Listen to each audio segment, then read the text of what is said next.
Hi everyone, welcome to Calculus 3, Multivariable Calculus. Today let's talk about Chapter 11, Vectors and Vector Valued Functions.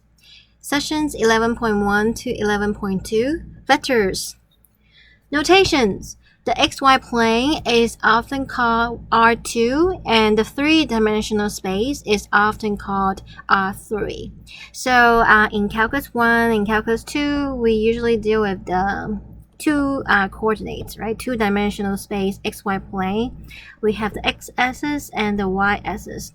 For ordered pair, let's say -1, 2, we look at the -1 on the x-axis, and then we go up 2 units. So this is the points, okay? And for three-dimensional, it's very similar, but instead of 2 axes, right now we're gonna have 3 axes, x, y, and z. Okay, you can imagine the xy plane is like laying down on the a table, and then we have the vertical lines on top of the table. So that is the z-axis. So how do we plot a point? Let's say 1, 2, 3 in the space. So look at we start with the origin, and then we go to the x directions, 1 unit, and then we go to the y, positive y direction, 2 units, okay? And then we go up 3 units. So we go up, oops, let me draw it better. So we go up 1, 2, 3. So this is the points 1, 2, 3. Okay? A vector v equals PQ in R2 or R3 is a directed line segment that is determined by initial point P and a terminal point Q. Okay, so we have a point P here, and then we have point Q here. V is the vector PQ. So we put an arrow on top of the letter P and Q. So it is a vector from P to Q. Two vectors are equal if they have the same length and direction.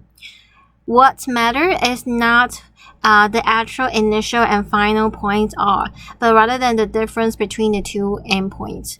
So look at this vector. So this guy and this guy, we can say they are equal. So as long as they have the same direction and same length, we can say they're equal.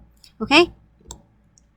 So if a vector v has the initial points P is P1, P2, P3, and the terminal points Q, the coordinates are Q1, Q2, Q3, then we represent the vector in the component form as follows. So we use the terminal points coordinates subtracts the initial points coordinates. So here we have Q1 minus P1, Q2 minus P2, and Q3 minus P3. Okay, so let's continue. Notation. We often write vectors as columns in the following way. So in general, for a matrix. So have you heard the matrix before? Let's say we have an m by m matrix. It means we have m rows and n columns.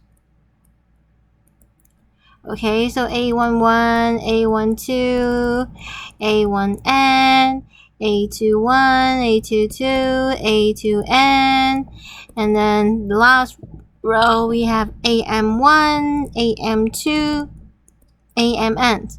It also represents a linear system, right? A system of linear equations. So we can put the coefficient of the corresponding variable here. Okay, so then we can consider the vectors as a column vector. So this is a column vector. We can see here we have 3 rows and we have 1 column. So the size is a 3 by 1 matrix. Okay, the column vector is just a special case of a matrix. And on the left, this guy, you can see we have a row. This is called row vector.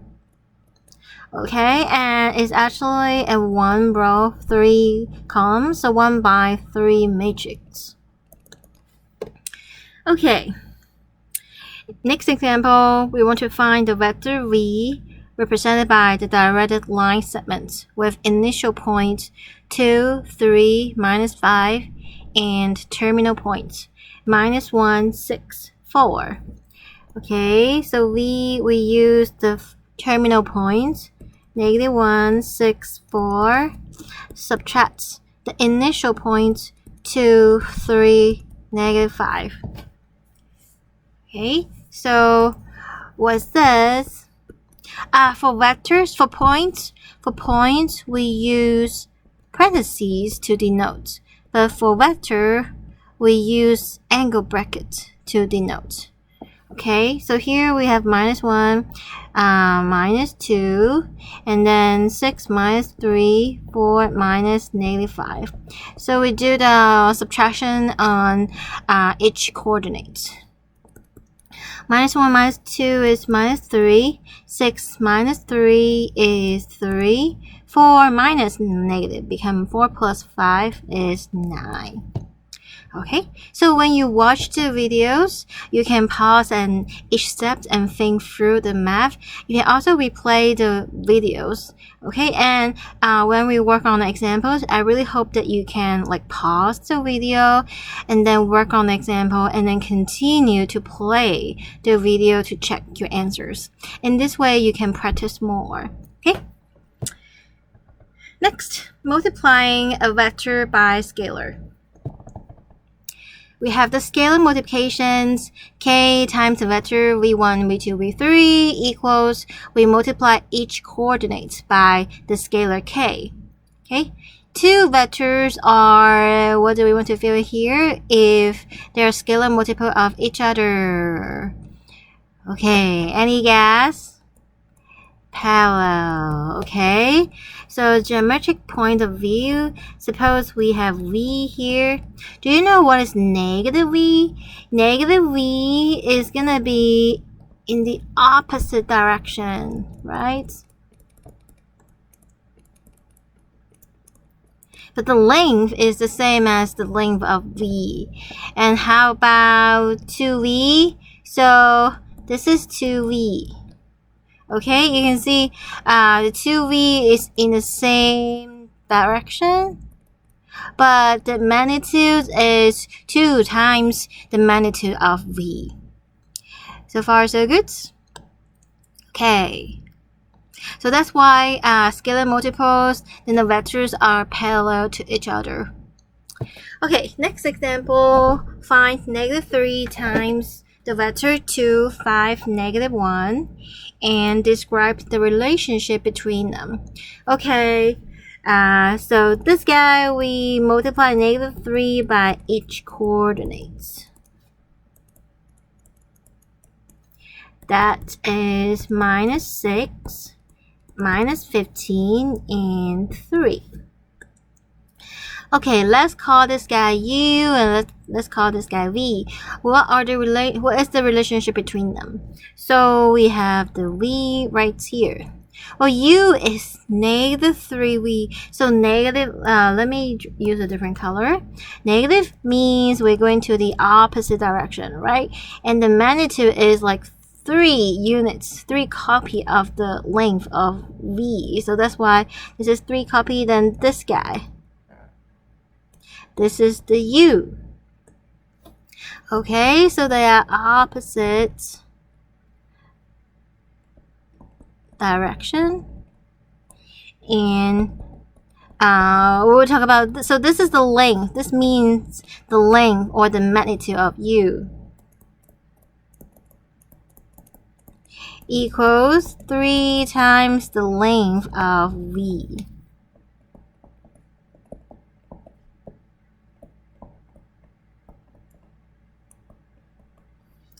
Okay, so far so good, everybody. Let's continue.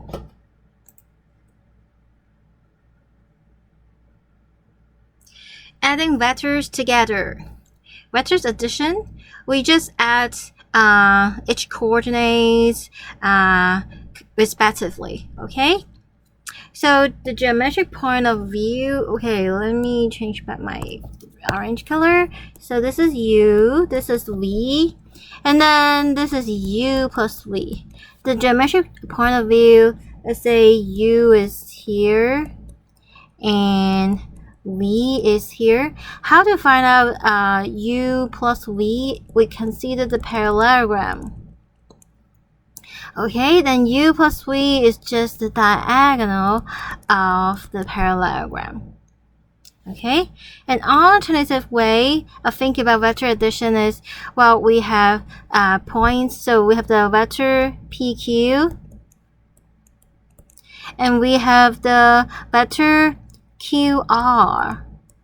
Well, then PR is just, so the vector PQ plus QR equals the vectors PR. Okay, so, and it's not only for two vectors, we can extend this idea.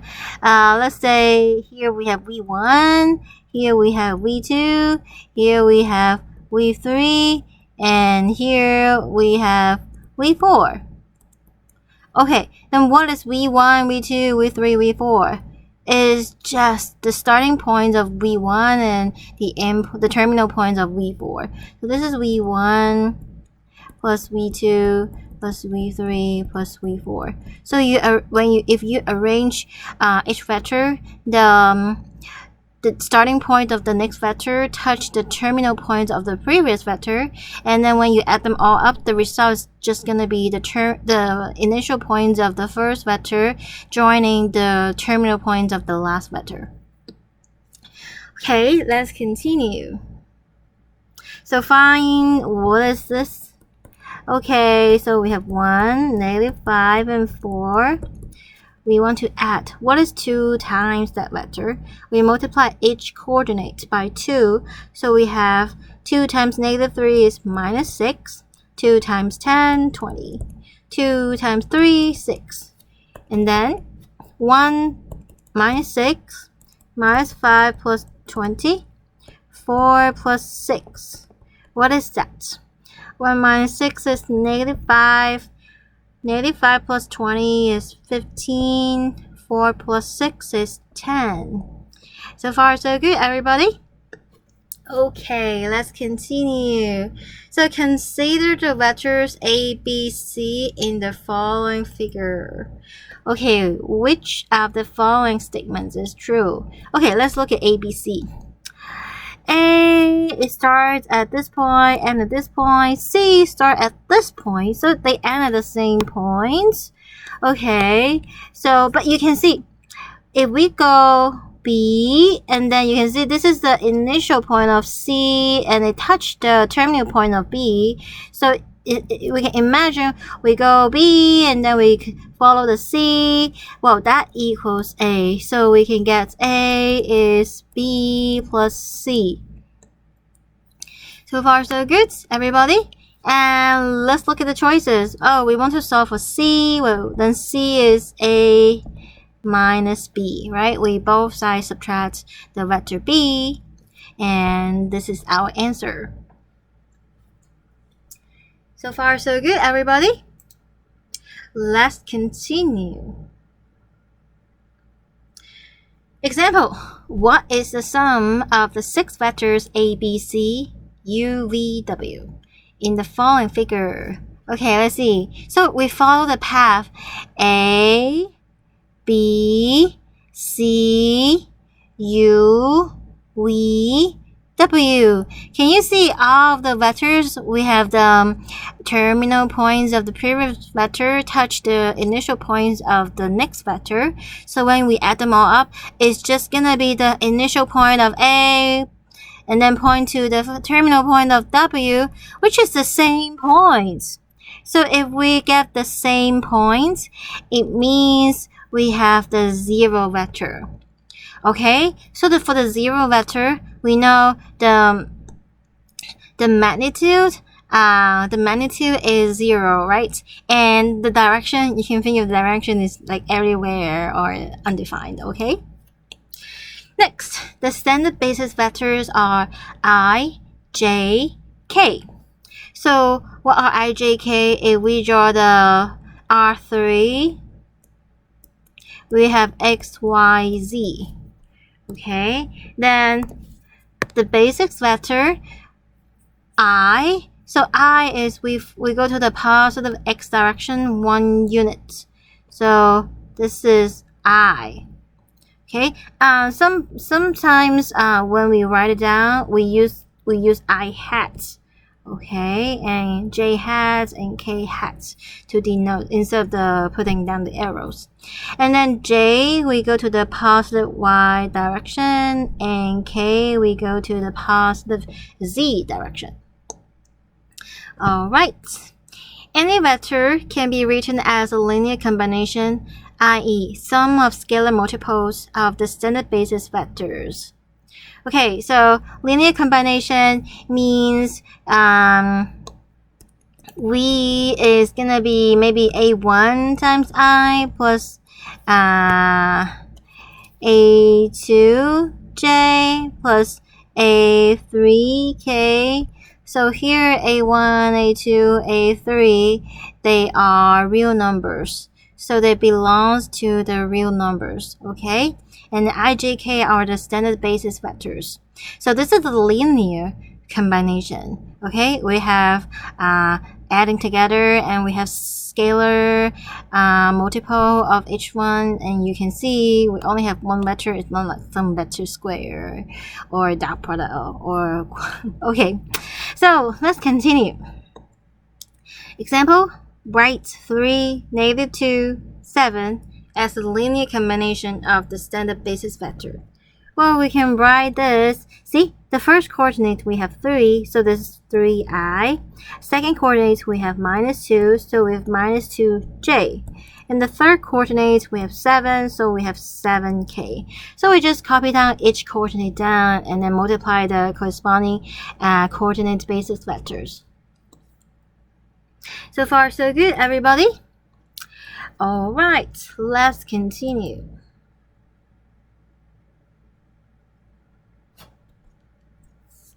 The length or magnitude of a vector V, ABC, denoted by, so here we use double vertical line. So if we just use single vertical line, this means absolute value. Okay? So for our vectors, we use double vertical line to denote the length. So the length is of the vector equals the square root of each coordinate square and added together. Okay?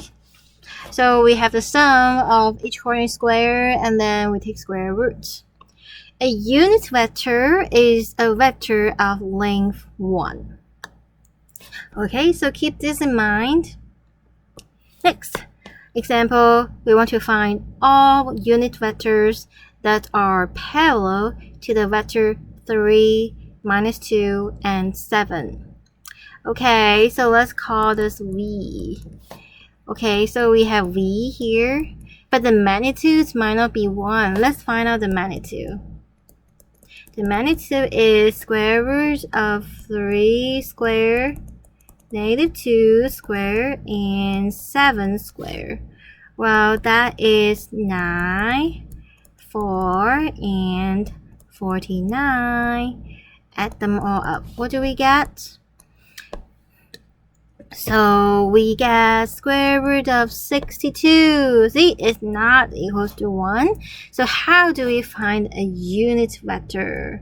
So the trick is, so the unit vector is in the, it could be in the same direction but with the magnitude 1, or it could be in the opposite direction with the magnitude 1.